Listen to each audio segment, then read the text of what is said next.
بسم اللہ الرحمن الرحیم۔ السلام علیکم دوستو۔ آج میں آپ سے جس بارے میں بات کرنا چاہتا ہوں وہ یہ ہے کہ اللہ کو منانا، اللہ کو راضی کرنا بہت آسان ہے۔ اپنی ماں کو منانا، اس سے معافی مانگنا مشکل ہے، لیکن اپنے اللہ سے، اپنے رب، اپنے خالق، اپنے مالک سے معافی مانگنا، اس کو منانا بہت آسان ہے۔ اللہ نے قرآن میں کہا، جس کا مفہوم یہ ہے کہ اے میرے بندے، میں نے تجھ کو معاف کرنا اپنے آپ پہ فرض کر لیا ہے۔ کتنی بڑی بات ہے دوستوں کہ اللہ ہم پہ رحم کرے گا، اللہ ہمیں معاف کرے گا۔ اللہ اکبر۔ دوستوں، اس دنیا میں تقریباً 7 ارب لوگ ہیں، 7 ارب لوگ۔ ان میں سے صرف ایک بندہ اپنی پوری لائف، اپنی ساری طاقت اور جو کچھ اس کے پاس ہے وہ سب استعمال کر کے زمین سے آسمان تک گناہ بھر لے، اتنے گناہ کرے کہ زمین سے آسمان کی چھت تک گناہ لگ جائے۔ اور یہ بہت بڑی بات ہے کہ اتنی سی عمر میں کوئی اتنے گناہ کر لے، جو کہ پاسبل نہیں ہے، لیکن اللہ سبحانہ وتعالیٰ نے ایک مثال دی ہے کہ اگر انسان اتنے گناہ کر لے اور پھر وہ اللہ سے معافی مانگے تو اللہ سبحانہ وتعالیٰ اس کو معاف کر دے گا۔ دوستو، کتنی بڑی بات ہے کہ انسان اتنے گناہ کر کے بھی اللہ کی طرف لوٹ کر آئے، اللہ کی طرف پلٹ کر آئے تو اللہ اس پہ مہربان ہے۔ کتنی بڑی بات ہے دوستو۔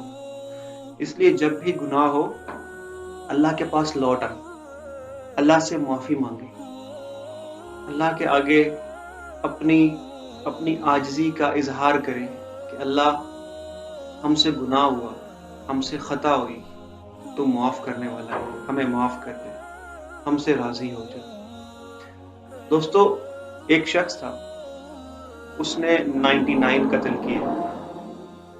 پھر اس کو خیال آیا کہ وہ اللہ سے توبہ کرے، تو وہ ایک عابد کے پاس گیا اور اس سے پوچھا کہ کیا اس کی توبہ ہو جائے گی؟ اس عابد نے کہا کہ تم نے اتنے قتل کیے ہیں، تمہاری توبہ قبول نہیں ہوگی، اللہ تمہیں معاف نہیں کرے گا۔ تو اس شخص نے اس عابد کو بھی مار دیا۔ پھر اس کو خیال آیا کہ یہ اس نے ٹھیک کام نہیں کیا، تو وہ پھر کسی عالم کے پاس گیا، تو اس عالم نے کہا کہ تم اللہ سے توبہ کرو، سچی توبہ کرو، اور فلاں جگہ نیک لوگ رہتے ہیں، تم ان نیک لوگوں کی شہر میں ان کی جگہ پہ جا کے رہو، یہاں سے جاؤ، اس گاؤں سے جاؤ اور وہاں جا کے رہو۔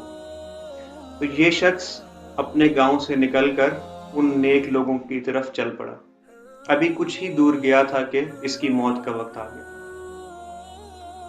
تو جب یہ شخص مرا تو اللہ نے دوزخ کے اور جنت کے دونوں کے فرشتوں کو بھیج دیا، اور وہ دونوں یہی کہتے کہ یہ ہمارا ہے، دوسرے کہتے کہ یہ ہمارا ہے۔ تو اللہ تعالیٰ نے زمین کو حکم دیا کہ جو اس کے گاؤں کی طرف تھی وہ پھیل جائے، اور جہاں یہ جا رہا تھا اس طرف کی زمین کم ہو جائے۔ تو پھر جب فرشتوں نے ناپا تو اس کے گاؤں سے اس کا فاصلہ بہت زیادہ تھا، اور جس جگہ وہ جا رہا تھا وہاں سے فاصلہ بہت کم تھا۔ تو اس طرح جنت کے فرشتے اس کو جنت میں لے گئے۔ دوستوں، اللہ کی رحمت بہانے سے اپنے بندوں کو معاف کرتی ہے، بہانے سے۔ حدیث شریف میں آیا ہے مفہوم کہ اگر دنیا کے سب لوگ، حدیث قدسی ہے جس میں اللہ اپنے حبیب کے ذریعے ہم سے کہہ رہا ہے، مفہوم کہ اگر دنیا کے سب لوگ نیک ہو جائیں، اللہ کی ماننے والے ہو جائیں، تو اللہ اس دنیا کو تباہ کر دے گا، اور پھر ایسی قوم کو پیدا کرے گا جو گناہ بھی کرے اور توبہ بھی کرے، اور اللہ ان کو معاف بھی کر دے۔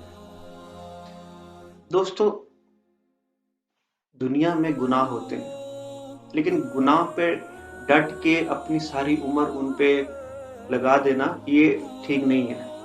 اچھا شخص وہ ہے جس سے گناہ ہو پھر وہ اللہ کی طرف لوٹ آئے، اگر پھر گناہ ہو پھر لوٹ آئے، پھر گناہ ہو پھر لوٹ آئے، اللہ کی طرف لوٹتا رہے، پلٹتا رہے، اللہ سے معافی مانگتا رہے۔ اللہ سے دعا ہے کہ اللہ ہمیں اپنے نیک بندوں میں شامل کر لے اور ہمیں اپنے رب سے توبہ کرنے کی توفیق مل جائے، کیونکہ یہ توفیق بھی اللہ کی طرف سے آتی ہے۔ انسان کے دل میں جو خیال آتا ہے وہ بھی اللہ کی طرف سے آتا ہے۔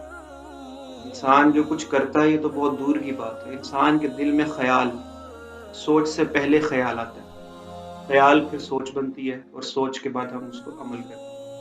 تو جو خیال دل میں آتا ہے اس کی توفیق بھی اللہ کی طرف سے آتی ہے۔ تو نیک کام کرنے کی توفیق بھی اللہ کی طرف سے ہے، اللہ سے توبہ کرنے کی توفیق بھی اللہ کی طرف سے، اللہ سے دعا کرنے کی توفیق بھی اللہ کی طرف سے، اللہ سے نیکی کی توفیق مانگے۔ اللہ حافظ۔ امید کرتے ہیں کہ آپ کو ہماری ویڈیو پسند آئی ہوگی۔ ہماری ویڈیو کو لائک کیجیے اور چینل کو سبسکرائب کیجیے۔ شکریہ۔